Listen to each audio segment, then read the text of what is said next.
now we are coming to the closing of this conclave, but we have a very final segment of this conclave, which is an interesting conversation between two veterans of the Indian real estate, who will be talking about real estate after 5 years of RERA and demonetization. As we all know that RERA and demonetization initiatives have just completed their 5 years. So let's see what is the analysis of our experts on this.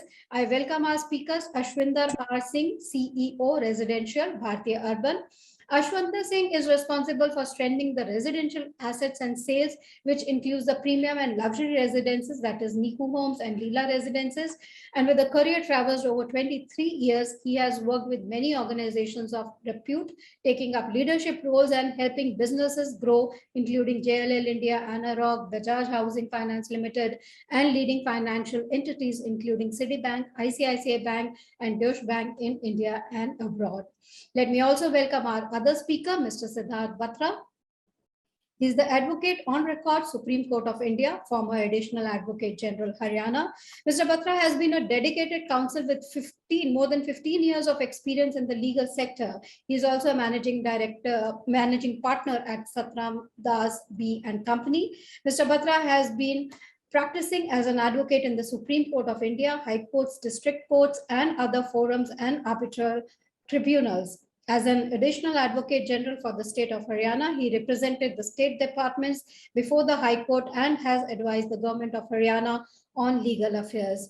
So these are the eminent speakers for this session, who will be analyzing the impact and the influences of 5 years of RERA and demonetization on real estate. Mr. Ashwinder Singh, let me hand it over to you to take forward the conversation. Thank you, Sapna, and great connecting with you, Mr. Batra.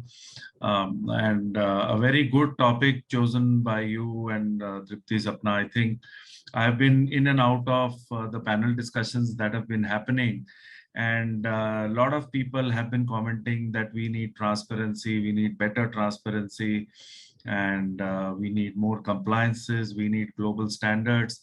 But as they say that a journey of 1,000 miles starts with a single step, and we can always be not happy with what we have.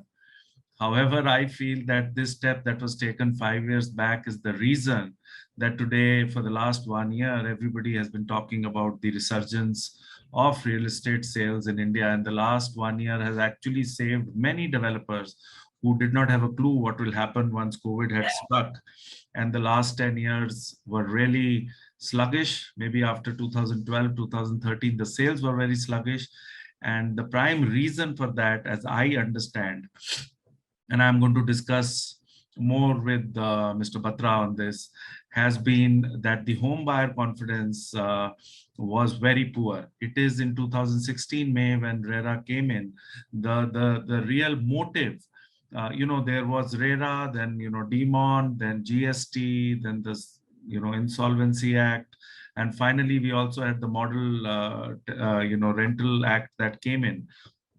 But I think RERA was the real impetus that was required. The inception of RERA was actually, according to me, a paradigm shift for the Indian real estate sector. And its implementation has been a milestone for Indian government. It was the need of the hour, and so many discrepancies which were there. The aim of the government was to address those discrepancies. We will discuss more about it, and I will kind of try and, get Mr. Batra's view, and then, kind of complete the conversation. So, Mr. Batra, first of all, a very good morning to you, and once again, great to catch up with you. How do you see, and what is your assessment on the policies and the decisions and the acts that have happened, primarily RERA, and maybe you can touch upon demonetization also. And do you think they are actually working on the ground as it was intended? But I would also want to, have a more broader perspective as to, there was a scenario when there was no RERA. So my question is that, yes, RERA came in. what are the benefits it brought in, and what do you think needs to be done more in terms of matching the action and the intent behind the act? Good evening, Sapna. Good evening, Ashwinder. It's a pleasure catching up with you here. Look, you started on the very right note, and you very well summarized during these initial few minutes that you have taken. You used the word transparency. I believe that was the need of the hour. We have had instances in the past of builders going wrong, big, huge development companies going wrong, starting from the fiasco of Unitech, and then we have Amrapali, and then we have JP for that matter. These are the highlighted ones, but investors, home buyers have felt a lot of heat since their all hard-earned monies are invested. I believe RERA was the need of the hour. And if you ask me, it was 5 years late. If it would have been brought 5 years before, maybe it wouldn't have such kind of instances. RERA is the right mix, what it has brought to the Indian reality. There needs to be a check for sure. That check should have been there earlier, but that check now has been brought by RERA. You said working on the ground. I think it's absolutely working on the ground. You have to give every new legislation some time. We have RERA authorities now all around the country. And the jurisprudence also, what has come from the court lately, Ashwinder, if you will see, the courts have been also very clear that what you have rights you have available under the RERA are complementary to what rights you have under the Consumer Protection Act. And RERA has brought in that all dues, which the money which is due towards the developer, can be recovered as a land revenue, section 41. If you ask me, that's a start for that matter. Lately, if you have noticed, in fact, the Supreme Court has issued notice in a petition wherein Supreme Court said there should be one similar buyer agreement for all lotees. In order to formalize the sector, in order to bring what you said, transparency. RERA, if you ask me, is working very much on the ground, and GST has worked as well. If you ask me, though initial years with GST has been difficult, I know that even the businessmen and including the builders have had to feel the pain, but I believe that the pain is worth it. Before the GST, there were simultaneously different taxes which were there, the service tax, the other state taxes were there, and they were in fact different percentage of taxes across the country as well. Now, one of the points, Mr. Batra, that now that you're talking about GST, and I have always been thinking about it, and a learned person in the law like you, why did the GST governance model differentiate between an under construction property and a completed property? What was the reason behind making an under construction property less attractive and a constructed property, where you don't have a tax, but ultimately the client ends up paying the same? Because what happens is for the property that is constructed, the developer increases the price, because finally it is in the end that the developer starts making profit. You're right, absolutely right. I think you touched the right chord. I was coming to this itself. If you see, I think government did not want to bring a retrospective tax in order to bring the other constructed projects which were already completed. I think government in hindsight decided no, when the RERA will come in place, it will be for the under construction in future. That was the decision taken by the government, and I believe reasonably so, because otherwise it would have brought some more difficulties on the retrospectivity. We've had issues with the legislation, maybe the Vodafone case, which is on the retrospective taxation. That's a blot on what the government did at one point of time, which did not send a very good signal in terms of the investors which were there in the market or towards the economy as well. So I think that was one of the prime reasons that government did not wanted to bring retrospectivity and wanted to bring more clarity onto this. So that is why there was a differentiation. I think rightly so. Right. One question that I would like to ask you, and I wanted to share you, I was going through some data, that there are around 60,000 cases that RERA has resolved across the country till now, which is, you can say the number is much lesser, but, people say, okay, earlier these 60,000 people also did not know what to do. And obviously the channel partners, there are, so two questions. One is, I believe there are 1 million channel partners, realtors or brokers in India in the top 8 cities, but only 60,000 channel partners are RERA certified by the end of Q1 2021. So what I want to know that, why is the enforcement on that part taking so much of time? And if you would like to share, if you remember any landmark judgment that has happened, by the RERA, institution, which can, which the audience and the home buyers can, get enlightened with. Perfect. Starting from the last question, I believe the Delhi RERA authority itself issued notices to all the projects which are undergoing and told them to be registered. Look, what RERA brings immediately is a time frame. Ultimately, what the majority of disputes were, that the projects were not being completed within time. And once they were not completed within time, the people who had invested were losing patience. They wanted their dream homes, or they wanted their dream commercial projects, which they were not getting in time. So there was no return on their investment as far as the commercial part is concerned. So I believe delay was killing everything, if you ask me very clearly. And as you said, why only 60,000 cases? I think well begun is half done, if you ask me. It's a very new legislation. Same if you see the IBC code. Look, the Supreme Court has really tried to formalize. There have been so many judgments, if you know, on the IBC code, with every provision coming in implementation. Supreme Court has given a judgment. And I think one of the brightest judges we had, Justice Rohinton, if you're aware, has tried to give as much as his mind on the law that we have as far as IBC is concerned. On RERA also, the jurisprudence is developing. Like I mentioned earlier, Supreme Court has made it very clear that RERA is not a substitute to the consumer protection. It's an addition.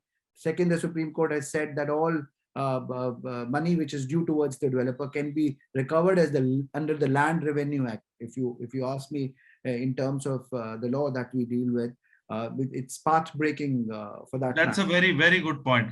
That's a very good point. And actually, I am myself as optimistic as you are, and I'm really optimistic. I'll just share with you that, year on year, last quarter, the sales have been 50% up year on year for the last quarter. But quarter on quarter, the real estate sales in the top 8 cities are 250% up. And I think the trust deficit that was there with home buyers has been really covered by RERA. And especially one of the points that I would like to highlight, and maybe you would agree with me, is that a lot of NRIs had stopped investing in India because they didn't know whether approvals are there, whether the right kind of licenses have been taken, clearances are there. And with RERA coming in, one of the things NRIs started looking at was, okay, if this is RERA registered, and now you can't launch a project without the RERA approval, you can't advertise. A lot of NRIs also started coming into India, and maybe over a period of time, we will see more institutional money coming in on the residential side. Actually, on the commercial side, Mr. Batra, if you really look at it, Blackstones of the world, Brookfields of the world, Asandas of the world, the largest commercial asset owners in India are foreigners now. So a lot of institutional money has come in, but I think on the residential side, I think with RERA, and you're rightly saying it's a new legislature and nobody would know better than you. And I'm really enjoying talking to you because we keep on talking to a lot of people with similar background, but somebody with this technical expertise and domain really makes a lot of sense. My other point is on the Model Tenancy Act that has been introduced lately. And I just want to touch upon it, that what has been the hits and misses of this act? Most of the elements in the act seem to be mere guidelines. And is it sufficient, or is it just a stepping stone? And you think, how will it kind of pan out? Look, with every new legislation which comes in the picture, there are pros and cons. Ultimately, once it is on paper, later on it is implemented. It is implemented on the ground. Maybe something what is foreseen by our legislature is not on the ground. There are difficulties that arise. There are situations, there are cases that end up reaching the court, and then they end up reaching the top court as well. If you ask me, you must give a breathing space for any new legislation to come in and be effective, right? As you said initially in the initial part of the discussion, that you have started to see the effect, right? Every project now has to be RERA registered. So RERA is always in the mind of developers. Ultimately, coming back to the earlier topic, what we were discussing about RERA, I say that number one, it will formalize the sector. Number one, that's the big thing, which is what it has done. We now have paper, we have a legislation which takes care of the nitty-gritties of what comes into the sector. Number two, only serious players will ultimately be there. Others will vanish. The number of frauds also, the number of projects which are not being developed are also a lot. A lot of people have suffered as well. So that is why I say that it was the need of the hour. It has brought in that confidence, as you were saying, as you say, foreign investors are coming now to invest in India as well, right? And coming to the Tenancy Act, if you ask me, look, it's a fairly new thing which has come up. You must give time for it to come to its bloom and effect, and then maybe sometime we can see what are the pros and cons. Lovely. I think one of the major points that you said, and it didn't occur, or on a day-to-day basis it doesn't occur, is that the rights in RERA are complementary, and it is kind of an incremental safeguard and a trust builder for the home buyer. Which is an important point, and you have been repeating that these are legislations which are new. It takes time to implement them. Guess we have taken the right steps in the right direction, and we see that the sector is benefiting from consumer confidence. Coming back to something which is far more a little more controversial, is everybody's favorite subject on TV channels initially when demonetization came in. And apparently the launches dropped by 40% after demonetization. But the luxury segment, which is say launches of 2 crores and above in the top metros, fell by almost 50%. And slowly and steadily, do you think demonetization, a very, very generic question, but I would love to hear it from an expert like you, who can give us a nuance from a real estate perspective. Do you think the objective of demonetization has been met, or we are back to square one? I think you know the answer as well. If I have to be very candid on air, I say demonetization has a cascading effect on our economy. I think things are back to where it was, but obviously things have taken a hit, and real estate has not been far away from that. You must have seen in the numbers, and still we can feel that in the numbers which are there, that post demonetization, it has not been the same story what it was. Though we can't still compare it to 2008, 2010. I believe the economy was anyways taking a hit post 2012. Things have remained as it is. If you talk about the Delhi reality where I stay, I believe in Delhi, the real estate prices for that matter have remained stagnant, or maybe have come less post 2010. They've remained the same. So they've touched the peak.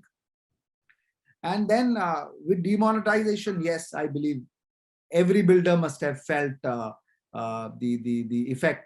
I believe today it's a market not of a square feet, it is a market of square yard.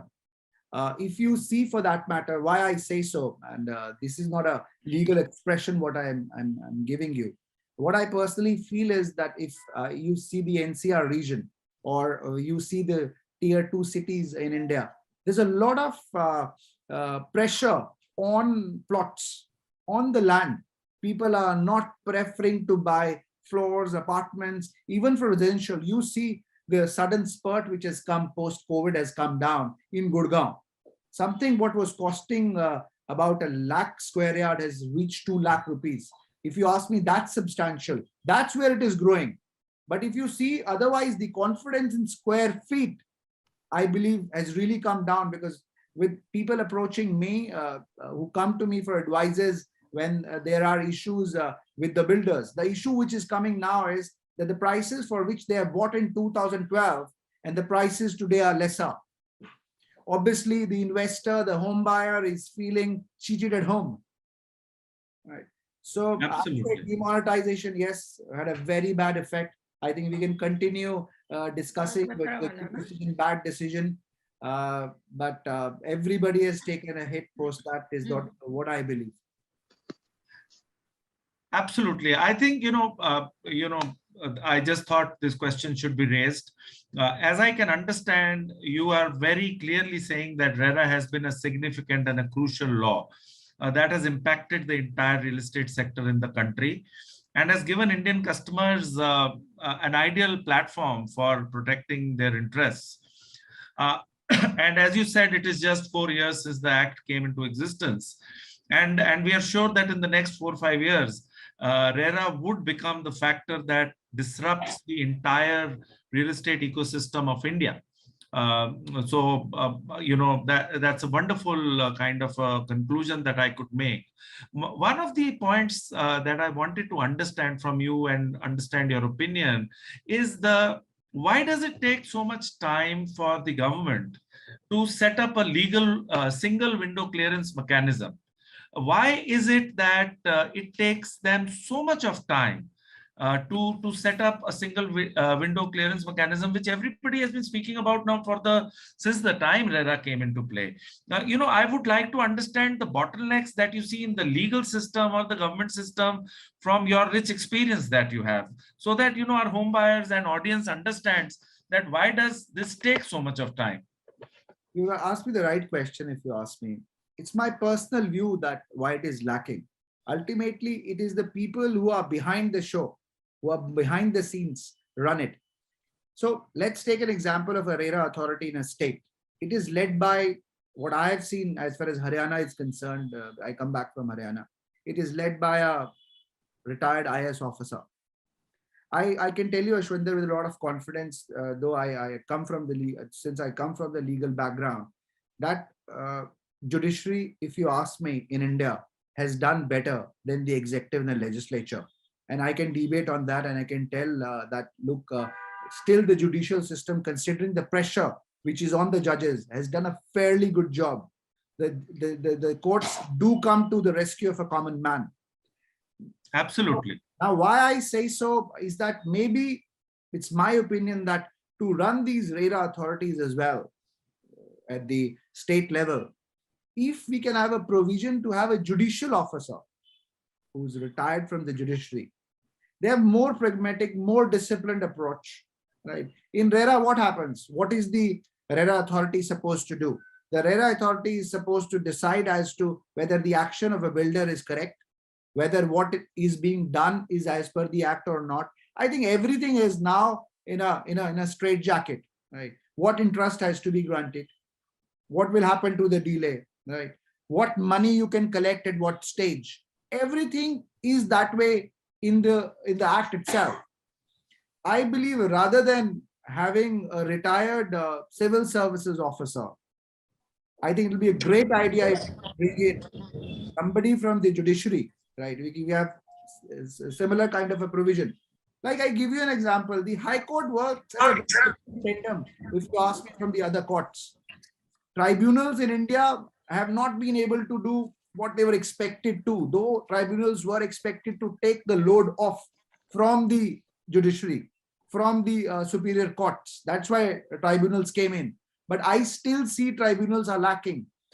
For example, if I give you an example of the consumer court that we have as well, they are still, if you ask me in NCDRC, I'm not criticizing the tribunal or the commission for a moment, but there's so much of, I say, pressure on them. There's so many cases, thousands. If I file a matter today, it'll take 6 months to get it listed. The next date is after 6 months. Wow. Then really testing the patience of an investor. Where should he go to? He feels suffocated. But Yes. yes, at the same time, now we have different legislations to take care, different routes as well. RERA has come in, IBC has come in. They are giving breather to a common man who's invested all his livelihood, all his life to get a dream place, right? So ultimately, I think we've that way under the RERA, the authorities have underperformed because the discipline has been lacking. So my question to you, Mr. Batra, would be, and it's a phenomenal discussion because there is no conflict of interest that you bring into this discussion, and you're not the industry, but you are a custodian to this industry, and you are an industry agnostic profession.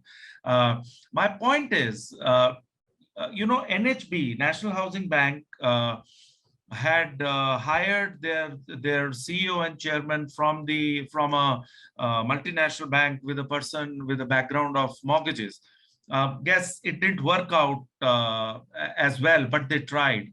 Do you think RERA has the ability to hire or get somebody to run RERA from the judiciary? Fine, but I still feel maybe somebody who's ran organizations, who's been a CEO, who's been a CXO of a real estate world, who has seen land acquisition, who has sold apartments, who has serviced customers, who has seen what development timelines are, what are the challenges that come. See, development is a very complicated business.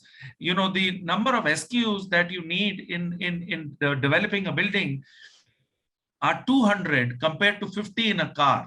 It is a complicated business. And the other point is that in the last 1 year, the input prices have gone up, but the customer is not ready to pay a higher price. That is why the developers are not able to increase the pricing. So a lot of influx of technology, etc. Do you think what is required to get somebody from the corporate world with strong domain expertise on the real estate side to one, take up a role like this, and for the government to also disruptively think about a thing like this?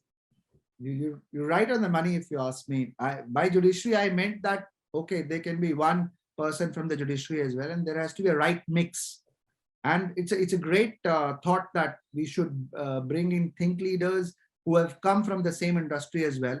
If you ask me, you're a great choice because you've seen it all. Over the years, you've experienced it. And it may not be that, you are engaged as you are doing so well for yourself and you've been in industry with so much of experience. If RERA that way, somewhere the authority invites you and says, Ashwinder, can you just give us maybe a few days in a month just to help everything improve? I think people like you would like to come in and help with your personal experience, which in your professional life you have. So I'm one with you that there has to be a mix which has to be brought in. It is not just that one kind of people just appointed by the government at their whims can take care of that. We need effective people on the ground. We need to go into the fact as to how appointments are being made as well, as to who's handling RERA. Do they have any prior experience of any such disputes or dealing with the realty industry? The officer who's heading the authority may just be looking after education in a state. How are you expecting him to think out of the block? So I'm with you that there has to be a right mix. Actually, absolutely. And I compliment, players like Realty Plus who bring about such interesting discussions on a public platform, because, it's great to talk about many other things, investments in real estate and professionalism in real estate. But finally, we all need to be part of the solution. And this has been one of the best topics I have and very interesting topic to be part of, where we can actually discuss the way forward in terms of improving it further. So we are very glad that we got, one developer who represents the industry and one custodian of, as Mr. Singh rightly mentioned, the legal custodian of, for the home buyers as well as the industry, on the same platform to discuss about, and some very unbiased and I think candid views we got from both our speakers. So RERA, both our speakers mentioned this is something which is good that has happened to the industry. Lot of things to be done. We get a lot of letters, etc., from a lot of readers that the while RERA is there, it's a regulatory body, but it does not have the teeth to execute the orders. So that is one pain point that they have mentioned, that the orders sometimes do not get executed. Demonetization, our experts say this has definitely not helped real estate in any ways and has not, been good to the industry. So, and I think what Mr. Ashwinder Singh mentioned about the single window, which the industry has been asking for, that single window, clearance window that can do wonders for the industry. And Mr. Batra mentioned what are the ways that can be, taken, the approach that should be taken to have, not people who do not understand real estate, but people who understand real estate and understand judicial aspect. One question that I will take with both of you, one, what our audience and readers have mentioned most about is the execution. So Mr. Batra, and as a developer, Mr. Singh, what do you feel, RERA, is it lacking in execution? Many states have not even properly executed it, like West Bengal. So, what are your views in it? Still some improvements, room for improvement?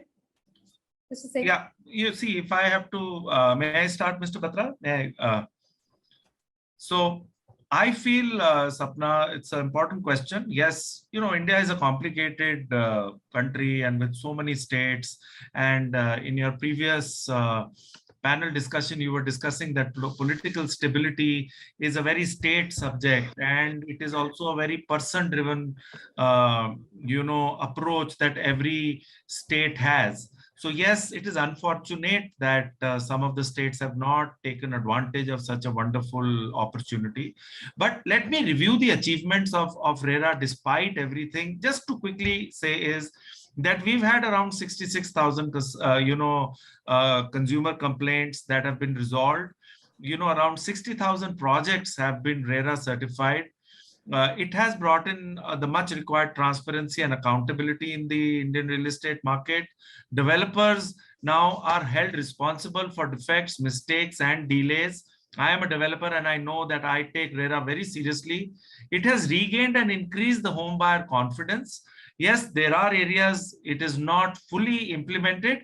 And if some of the states really understand that how it can value their own revenue by just sale of real estate, I think they should quickly learn from states like Maharashtra, Karnataka, and as they are the flag bearers, I think Punjab is doing a good job.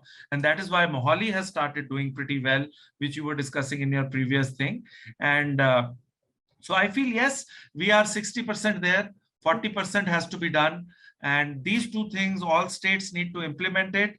RERA needs to be given more teeth, and a single window, if it comes, it will be a great, great thing for the Indian real estate industry. So we are on the right path.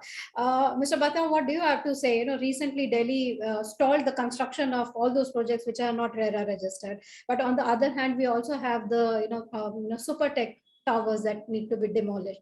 So what are your views? Where are we and where should we reach? It is not just that. Recently, I was reading that the Delhi RERA has also ordered that there will be no construction because of the air pollution. Right. They are doing their job. It's good to know that Ashwinder says that it should have more teeth. It doesn't scare the builders. I believe it doesn't scare the serious players which are here. I think the fake ones have to be sent out, and they will be eradicated once the legislation comes in its full bloom. I don't say it lacks teeth. It lacks a will. At this point of time, the people who are there behind the execution, it lacks the will. I give you a small example that if RERA passes an order and a fine is imposed upon the developer, then if the developer files an appeal, he has to deposit 30% of the cost right away. Right? Wow. Yes, right away it has to be deposited. And that section which is there has been upheld till the Supreme Court. Supreme Court says that yes, it is the right thing to do. So in overall, it's a great package, and I think government should get more serious with it because it's affecting a lot of people now. As you said, the West Bengal government doesn't have it. I think it's a thing that every government should look at very seriously. Why they don't have it? I mean, it's for the ultimately benefit of the larger good. And as Ashwinder said, the Punjab government, the Punjab RERA is doing so well as in Mohali. In Haryana and Punjab, I see a mixed effect. I come across cases, though the RERA is trying to tighten the grip, right? As I give you an example, when the NGT came in, that the National Green Tribunal, Yes. we had one of the retired Supreme Court judges, Justice Swatantra Kumar, leading the NGT one point of time, and there were notices issued to across industries, hundreds in one petition. You know what it was bringing? Ultimately, it was bringing some kind of what do I say? The reply, and it was bringing compliance. Right. Ultimately, it was making industries think that you have to be compliant, or otherwise somebody will catch up with you. So RERA is one legislation in which, as Ashwinder said, that they're very serious about it. Every builder will have to take it very seriously. Someday or the other, the long hand of the law will catch. But yeah, the question remains that how faster it is.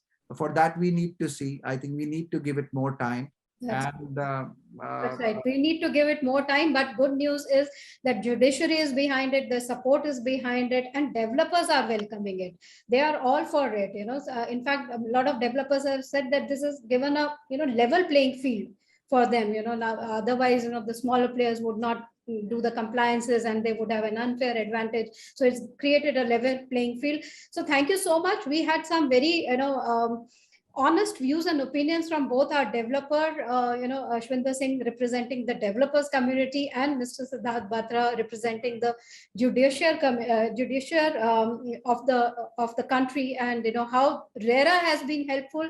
Demonetization not so much, although they say now 75% all transactions are happening in white. So on that good note, let me now thank our speakers for being here with us, sharing their views and opinion, and sharing their thoughts on what should be the way forward for real estate. Thank you so much, Mr. Siddharth Batra, and thank you so much, Mr. Ashwinder Singh. And thank you to all our speakers earlier for making this edition of Realty Plus Conclave North so informative, interesting, and not to mention thought-provoking. And thanks to the awesome audience as well for being here with us today and sharing their queries.